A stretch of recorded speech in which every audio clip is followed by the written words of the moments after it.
Hello दोस्तों। आज की इस वीडियो में हम बात करेंगे विजुअल स्टूडियो कोड की और उससे कुछ एक्सटेंशन की। और जैसा कि मैंने कल पिछली वीडियो में वीएस कोड डाउनलोड किया था और वहाँ पर मैंने आपको इंस्टॉल करके वीएस कोड नहीं दिखाया था क्योंकि मेरे कंप्यूटर में visual studio code already install था। लेकिन फिर मैंने सोचा कि क्यों ना आपको इंस्टॉल करके भी दिखा दिया जाए कि वीएस कोड को कैसे इंस्टॉल करते हैं। तो ये करने के लिए सबसे पहले तो आपने वीएस कोड डाउनलोड कर दिया ब्राउज़र से, तो वो आपके डाउनलोड सेक्शन में आ चुका है। अब यहाँ से क्या करिए, यहाँ से आप विजुअल ये आप क्लिक कर दीजिए जहाँ पर भी फाइल स्टोर है ये वाली, और क्लिक करने के बाद ये कुछ इस तरह की स्क्रीन आपको शो होगी। तो यहाँ पर आप पढ़ना चाहे तो पढ़ें या तो ना पढ़ें, आपकी मर्ज़ी। यहाँ पे आई एक्सेप्ट द एग्रीमेंट करते हैं, उसके बाद नेक्स्ट करिए। यहाँ पर आप अगर आइकन बनाना चाहते हैं, डेस्कटॉप आइकन चाहते हैं तो इस पर क्लिक कर दीजिए। यहाँ पर ये सभी चीज़ों पे क्लिक कर दीजिए क्योंकि आगे सब काम आएंगी। तो यहाँ पर हमने सभी चीज़ों पे क्लिक कर दिया। इसके बाद नेक्स्ट करते हैं, फिर इंस्टॉल करते हैं। तो अभी ये इंस्टॉल होना स्टार्ट हो गया है और इंस्टॉल होने के बाद हम आगे बात करते हैं।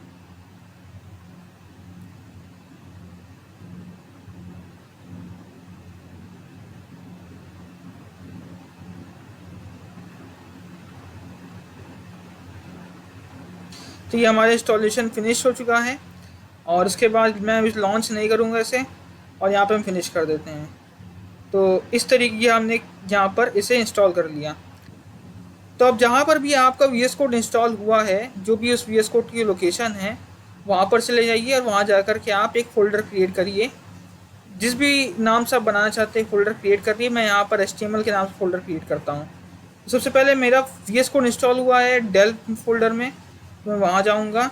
यहाँ जा कर के मैं यहाँ पर फ़ोल्डर बना दूँगा HTML का। मैंने पहले से ही बना के रखा है HTML फ़ोल्डर, ये रहा। तो इसमें हम राइट क्लिक करेंगे और राइट क्लिक करके यहाँ लिखा है ओपन विथ कोड, यहाँ पर हम ओपन विथ कोड करेंगे। तो अगर आपने सही से विजुअल स्टूडियो कोड का इंस्टॉलेशन किया है तो यहाँ पर ओपन विथ कोड लिख करके आ जाएगा। वो जो हमने चेक बॉक्स टिक किया था उसमें एक ऑप्शन इसका था, तो अगर आपने उसको टिक किया होगा तो वो यहाँ पर लिख करके आ जाएगा। तो इसे हम क्लिक करेंगे ओपन विथ कोड को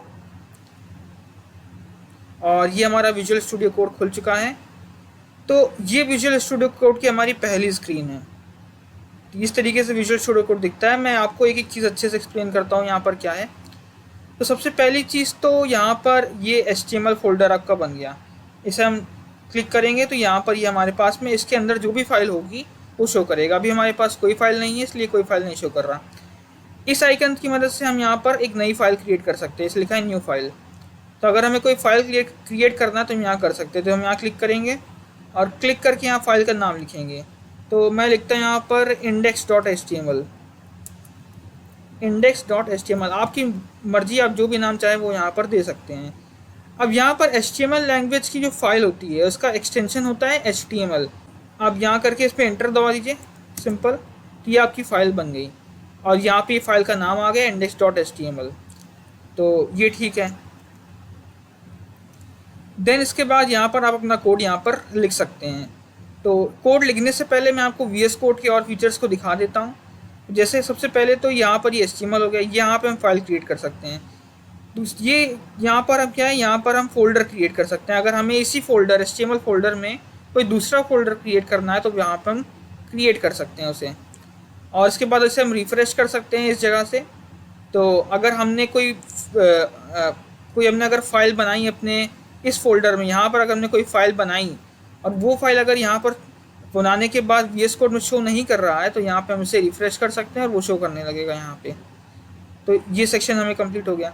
इसके बाद ये जो चीज़ है, ये अब यहाँ हम बताते हैं चीज़ें क्या है। तो सबसे पहले तो ये क्या है, ये यहाँ पर वो जब हम क्लिक करेंगे तो ये बंद हो जाएगा और ये खुल जाएगा। मतलब ये फाइल दिखाएगा कि कौन कौन सी फाइल पे हम इस समय काम कर रहे हैं। इस तरह यहाँ से हम डिक्रीज इंक्रीज़ कर सकते हैं इसकी साइज़ को। इसके बाद ये सर्च ऑप्शन है, यहाँ से हम सर्च कर सकते हैं अगर कुछ सर्च करना हुआ। ये गिट से रिलेटेड चीज़ है। अगर आपको गिट नहीं आता कोई बात नहीं, गिट से रिलेटेड चीज़ है ये डिबगर टूल है, इसकी भी आवश्यकता इतनी नहीं पड़ती। देन ये है सबसे इम्पॉर्टेंट चीज़, ये है एक्सटेंशन मार्केट प्लेस। मतलब जिस प्रकार से हमारे गूगल का प्ले स्टोर होता है या माइक्रोसॉफ्ट का माइक्रोसॉफ्ट स्टोर होता है, उस तरह VS कोड के लिए कुछ एक्सटेंशन होते हैं, एक्सटेंशन। तो उसको डाउनलोड करने के लिए VS कोड का एक्सटेंशन मार्केट प्लेस है, तो यहाँ से हम एक्सटेंशन डाउनलोड कर सकते हैं। तो अभी सबसे इम्पॉर्टेंट एक्सटेंशन कौन से हैं वो मैं आपको थोड़ी देर में बताता हूँ। पहले हम आगे बढ़ते हैं और यहाँ देखते हैं कि और चीज़ें क्या है। यहाँ पर सेटिंग्स है, तो ये सेटिंग्स है, यहाँ पर आप ज़रूरी सेटिंग्स देख सकते हैं, जैसे कमांड पैलेट हो गया, ये सेटिंग्स हो गई, कीबोर्ड शॉर्टकट हो गया, कलर थीम हो गया। ठीक है, तो यहाँ से आप जो है सेटिंग्स देख सकते हैं।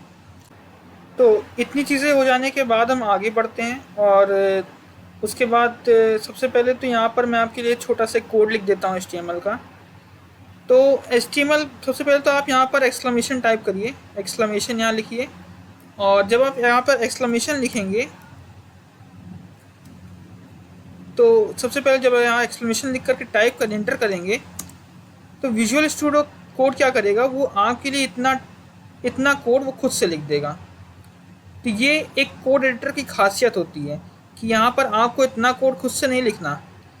अगर आप नोटपैड में लिख रहे होते तो ये सारा कोड आपको खुद से लिखना पड़ता, लेकिन क्योंकि आपने एक अच्छा सा कोड एडिटर का इस्तेमाल किया है, इसलिए कोड एडिटर आपके लिए ये कोड पहले से ही लिख देगा। आपको बस यहाँ पर एक्सक्लेमेशन मार्क टाइप करना है और वो जो है आपके लिए पूरा कोड लिख देगा। अब ये जो चीज़ हुई कि हमने एक्सक्लेमेशन मार्क टाइप किया और ये जो चीज़ थी वो लिख के आ गई, इसे हम बोलते हैं एमिट एब्रीविएशन। ये लिखा हुआ है एमिट एब्रीविएशन, इसे हम बोलते हैं। मतलब कुछ ऐसी चीज़ें होती हैं जहाँ पर आप इसे टाइप करें, कुछ ऐसे कैरेक्टर और कुछ ऐसे वर्ड्स से आप टाइप करें और एंटर करें, तो यहाँ पर कुछ ये चीज़ें, इस तरह की चीज़ें ऑटोमेटिकली आपका जो VS कोड है वो लिख देगा। इसे हम बोलते हैं एमिट एब्रीविएशन।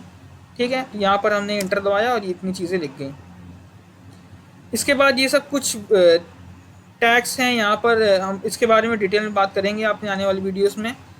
तो जैसे यहाँ पर सबसे पहले मैं जल्दी से टाइटल चेंज कर लेता हूँ। टाइटल बताता है कि हमारे वेब पेज का क्या टाइटल होगा, तो मैं इसे यहाँ डाल लेता हूँ इंट्रोडक्शन टू HTML। तो मैंने यहाँ डाल दिया इंट्रोडक्शन टू HTML।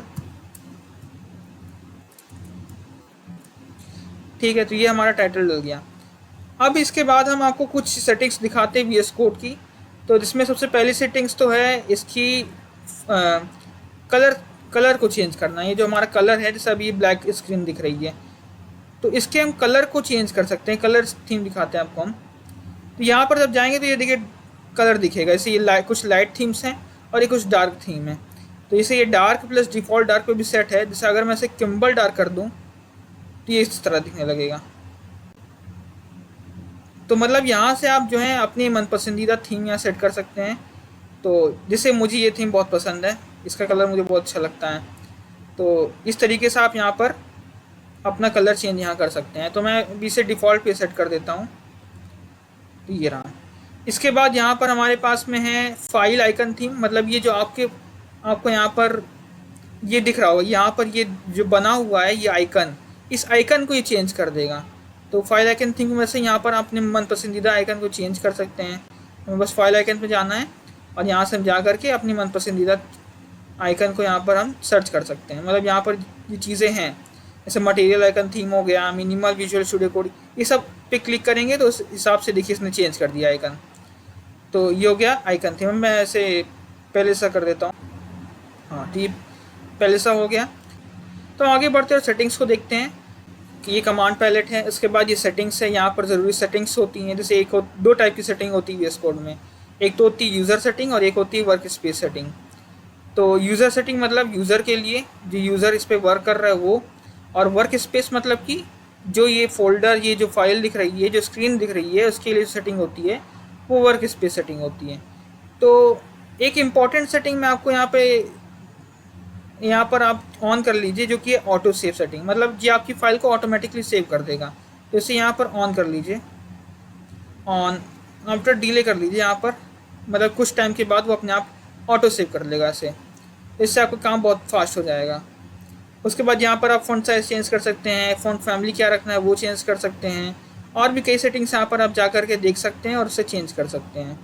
तो ये बात होगी सेटिंग्स की। इसके बाद यहाँ पर कुछ कीबोर्ड शॉर्टकट्स होते हैं। तो हर एक आईडी में आपको शॉर्टकट मिल जाएगा। इस तरह VS कोड में भी यहाँ पर शॉर्टकट है। आप यहाँ से ढेर सारे शॉर्टकट्स का इस्तेमाल कर सकते हैं। तो जैसे कि कुछ चीज़ें हम यहाँ पर दिखाते हैं, जैसे कि अगर हमने कुछ टाइप किया और हमें इसे नीचे टाइप करना है, मतलब इस लाइन को हमें नीचे कॉपी करना है, तो इसके लिए हमारे पास में वी एस कोड में कुछ शॉर्टकट रहते हैं। और यहाँ पर अगर हमारे पास एक शॉर्टकट देखिए इसका, तो Ctrl+D मैंने यहाँ पर सेट करके रखा हुआ है सेटिंग्स में, Ctrl+D में। तो अगर हम सर्च करें कॉपी लाइन डाउन, तो यहाँ पर मैंने Ctrl+D यहाँ पर इसे सेट करके रखा हुआ है। अगर आपको कुछ और सेट करना है तो यहाँ पर आप जा कर के इसे सेट कर सकते हैं, जो भी आपको सेट करना है। तो इस तरीके से आप यहाँ पर शॉर्टकट सेट कर सकते हैं। तो ये हो गया शॉर्टकट। इसी तरह वी एस कोड की एक और प्रॉपर्टी हम दिखाते हैं, जैसे कि यहाँ पर आप मल्टी कर्सर प्रॉपर्टी का इस्तेमाल कर सकते हैं। तो यहाँ पर आपको मल्टी कर्सर के लिए क्या करना है, यहाँ पर आप पहले तो यहाँ पर एल्ट दबाइए, आल्ट जो आपके कीबोर्ड में होता है वो दबाइए। वो दबाने के बाद आप इसे जहाँ पर भी चाहते हैं वहाँ पे क्लिक कर दीजिए और इस तरीके से मल्टी कर्सर बन जाएगा। अब जब यहाँ पर आप कुछ भी टाइप करेंगे तो ये देखिए सब में टाइप होगा। तो इस तरीके से आप, अगर आपको 4 लाइन में कुछ एक ही चीज़ को लिखना है तो आप यहाँ पर मल्टी कर्सर प्रॉपर्टी का इस्तेमाल कर सकते हैं। तो ये हो गया मल्टी कर्सर, इसका इस्तेमाल भी बहुत ज़्यादा होता है वी एस कोड में। हमने आपको बता दिया यहाँ पर मल्टी कर्सर के बारे में, कुछ शॉर्टकट्स के बारे में, सेटिंग्स के बारे में और ज़रूरी चीज़ों के बारे में। अब हम आगे बढ़ते हैं और यहाँ देखते हैं ये वी एस कोड एक्सटेंशन में कौन से ज़रूरी एक्सटेंशन होते हैं जो हमें डाउनलोड कर लेना चाहिए, जो हमें सबसे ज़्यादा यूज़ होता है वी एस कोड में। तो सबसे पहले तो आप डाउनलोड कर लीजिए यहाँ पर लाइव सर्वर। आपको बस टाइप करना है लाइव सर्वर। हाँ, तो जब आप टाइप करेंगे तो यहाँ पर लाइव सर्वर सबसे पहला ऑप्शन खुल करके आ जाएगा। यहाँ पर जैसे यहाँ पर सब में इंस्टॉल दिखा रहा है, इस तरह यहाँ पर भी आपका इंस्टॉल दिखाएगा। बस वहाँ पर आपको क्लिक करके इंस्टॉल से कर लेना है। तो यहाँ पर आप इंस्टॉल करेंगे तो इंस्टॉल अपने आप हो जाएगा और आपको बस काम हो गया। जब ये लाइव सर्वर इंस्टॉल हो जाएगा तो यहाँ पर गो लाइव दिखाएगा। पता नहीं मेरे समय यहाँ पर गो लाइव क्यों नहीं दिखा रहा, लेकिन कोई बात नहीं। मैं यहाँ पर राइट क्लिक करके यहाँ पर ऑप्शन आएगा ओपन विद लाइव सर्वर, तो मैं यहाँ पर ओपन विद लाइव सर्वर से कर सकता हूँ। और जब मैं इसे ओपन विद लाइव सर्वर करूँगा तो ये वेबसाइट देखिए यहाँ पर आ जाएगी, जो हमारी HTML फाइल है यहाँ पर शो हो जाएगी। ये टाइटल इसका है इंट्रोडक्शन टू HTML, और उसके बाद यहाँ पर जो हमने टाइप किया था वो टाइप यहाँ पर दिखा देगा। तो लाइव सर्वर का क्या यूज़ है उसे एक बार देखते हैं हम। तो जैसे अगर मैंने यहाँ पर कुछ टाइप किया, जैसे अगर मैं यहाँ पर से चेंज कर दूँ और यहाँ लिखूँ कि हेलो एवरी वन, और इसे अगर करने के बाद अगर आपने खोले ब्राउज़र तो देखिए यहाँ पर इसने ऑटोमेटिकली अपने आप इसने यहाँ पर चेंज कर दिया। यहाँ पर हमें इसे रिफ़्रेश करने की आवश्यकता नहीं पड़ी। तो बेसिकली अगर हमारा लाइव सर्वर इंस्टॉल नहीं होता तो हमें अपनी वेबसाइट को यहाँ पर बार बार रिफ़्रेश करना पड़ता। तो इससे हमारी प्रोडक्टिविटी काफ़ी डिक्रीज़ होती है। तो इसलिए यहाँ पर हमने लाइव सर्वर को इंस्टॉल किया है ताकि यहाँ पर हमें बार बार रिफ़्रेश ना करना पड़े और अपडेट हो जाए। तो ये काम होता है लाइव सर्वर का। इसी के साथ यहाँ पर हमने ऑटो सेव भी ऑन करके रखा हुआ है। ये यहाँ पर देखिए ऑटो सेव, यहाँ पर आप अगर फाइल्स में जाएं और फाइल्स में जाकर के ऑटो सेव यहाँ लिखा है उस पर टिक कर दें। मैं यहाँ पर जाएं और यहाँ पर जाकर के ऑटो सेव पर टिक कर दें तो ये अपने आप फाइल को सेव कर लेगा। आपको यहाँ पर फाइल को बार बार सेव नहीं करना पड़ेगा। तो ये भी आपकी प्रोडक्टिविटी को काफ़ी इंक्रीज़ करता है, आप इससे अच्छी तरीके से कोड लिख पाते हैं। तो ये 2 चीज़ हैं जो बहुत ज़्यादा यूज़ होती हैं HTML VS कोड में, और ये बात हमें भी समझ में आ गई है। अब इसके बाद यहाँ पर कुछ और चीज़ें दिख रही होंगी आपको, जैसे यहाँ पर ये चीज़ दिख रही है, ये आइकन। ये क्या करता है, ये आपके लिए यहाँ पर 2 स्क्रीन VS कोड की शो कर देता है। तो आपको अगर साइड बाय साइड 2 प्रोजेक्ट पे काम करना है, 2 फाइल पे काम करना है, तो आप यहाँ पर कर सकते हैं आसानी से। तो जैसे हमारी यहाँ पर कोई दूसरी फाइल अगर बनी हुई है तो हम इसे यहाँ खोल लेंगे और एक फाइल हम यहाँ खोल लेंगे और पैरेलल में हम यहाँ पर इन पे काम कर सकते हैं। तो ये काम होता है इसका। तो ये चीज़ हमें समझना, इस तरह हम क्लिक करके इसे कई फाइल्स में कन्वर्ट कर सकते हैं। ठीक है, चलो ये हमें समझ में आ गया। और यहाँ पर इसे हम क्लिक करके यहाँ लिखा है क्लोज सेव्ड, यहाँ पर इसे हम क्लोज़ कर सकते हैं। तो इस तरीके से हम अपने कोड लिखने के प्रोसेस को ईजी बना सकते हैं VS कोड की मदद से।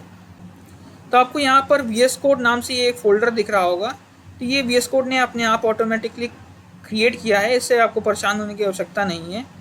यहाँ पर ये कुछ इसने फाइल्स को स्टोर कर रखा हुआ है। तो जो भी हमने सेटिंग अच्छा भी करी, वो सारी सेटिंग्स इसने यहाँ पर स्टोर करी है सेटिंग डॉट जेसन में। इसने files dot auto save after delay, मतलब यहाँ पर हमने अभी ऑटो सेव ऑप्शन स्टार्ट किया था, ऑन किया था, तो इसलिए इसने सेटिंग्स को सेटिंग डॉट जेसन में करके इस फोल्डर में स्टोर किया हुआ है। तो ये बात हमें समझ में आ गई।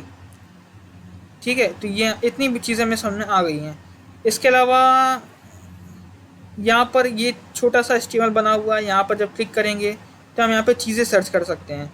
एचटीएमएल के अंदर हेड है, हेड के अंदर बॉडी है, इस हेड के अंदर मेटा टाइटल है। तो हम जैसे यहाँ पर क्लिक करें तो ये देखिए इसने टाइटल तक हमें पहुँचा दिया। तो अगर हमारी फाइल बहुत बड़ी सी हो गई, कोड बहुत ज़्यादा लिख दिया है हमने, तो यहाँ पर हम जा सकते हैं, यहाँ जा कर के जो भी चीज़ हमें सर्च करनी है यहाँ पर देख करके उसे हम सर्च कर सकते हैं। तो इससे भी हमारा कोड लिखना काफ़ी आसान हो जाता है। तो ये चीज़ हमें समझ में आ गई। तो VS कोड के इतने फीचर्स प्रॉपर्टीज़ आपके लिए काफ़ी होंगे, इसकी मदद से आप कोड आसानी से लिख सकते हैं। तो आज की इस वीडियो में हमने VS कोड को अच्छे से समझ लिया और VS कोड पे अब आसानी से हम वर्क कर सकते हैं। और अब मैं आने वाली वीडियोस में HTML को सिखाऊंगा। तो फिर दोस्तों बस आज की वीडियो में इतना ही, फिर मिलते हैं नेक्स्ट वीडियो में। Thank you for watching my video, good bye.